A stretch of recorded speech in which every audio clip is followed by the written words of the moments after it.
Dance कर रही थी, बहुत प्यारा गीत सुनाओ रही थी, कैसन लगी आप लोग कमेंट बॉक्स में जरूर बताइए। और गीतिया कैसा लगे, गीतिया के साथ साथ पहले डांस के बताइए कि डांस कैसा लगा। काहे डांस करे वाले जे सब जनी सर्वगुण संपन्न है।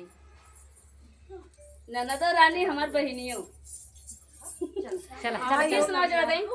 अरे मारा बनाए बिछुआ, मारा बनाए बिछुआ, हम तोहरे मारे मारा बनाए बिछुआ, हम तोहरे मारे मारा बनाए बिछुआ, हे मारा बनाए बिछुआ, मारा बनाए बिछुआ, हम तोहरे मारे मारा बनाए बिछुआ, हम तोहरे मारे मारा बनाए बिछुआ।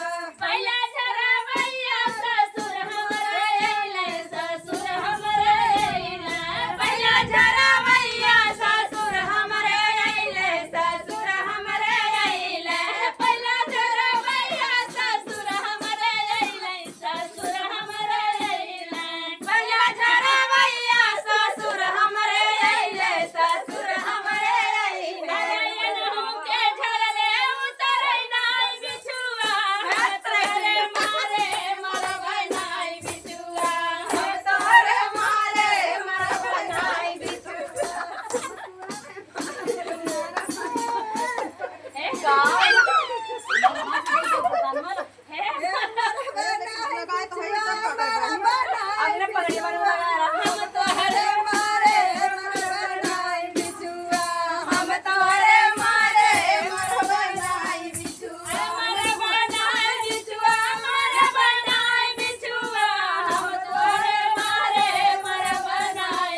में जरूर बताइए।